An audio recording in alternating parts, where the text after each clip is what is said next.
as the police were about to give up on the case and decided to use their last resort. They published the CCTV footage of the ticket buyer and asked the public to help with the search. And this actually worked.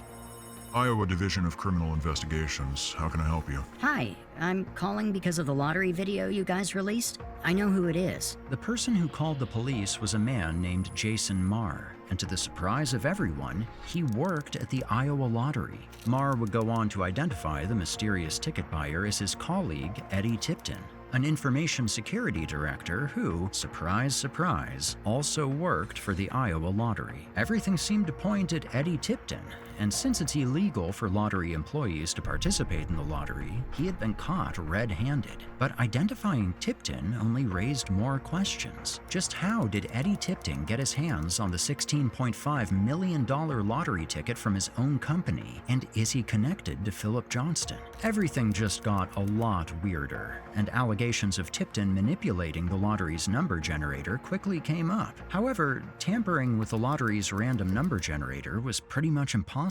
This is because the device to generate the lottery numbers is in a locked glass-walled room, accessible only by 2 people at a time and only on camera. Furthermore, the machine is not connected to the internet or any other networks. Lastly, nobody was sure if Eddie Tipton ever even entered the room. But these doubts were quickly cleared after the lottery company found the safe room's activity notebook. In it, it stated that Tipton actually did access the room, although be it under the supervision of one of his colleagues. He entered the room one single time on the 20th of November of 2010. That day, he was tasked with adjusting the number generator's computer and setting the computer's device to daylight savings time. And this was the only moment in which Tipton could have tampered with the number generator. Coincidentally, on that particular day, the surveillance cameras experienced a glitch, capturing only 1 second of footage per minute. And this basically made it impossible to verify what Eddie and his colleague were doing in the room. The FBI, who were now also involved in the case, were certain that Tipton was behind the ordeal and began questioning his colleagues and friends, who claimed that he was obsessed with rootkits and had a special self-destructing rootkit. To keep it short, a rootkit is malware that enables criminals to gain access and infiltrate machines without being detected, and if programmed properly, it can do whatever you want with the infected machine. And at that moment, the picture was getting pretty clear. An IT guy who was obsessed with hacking entered the safe room with a number generator, coincidentally a few weeks before he bought a 16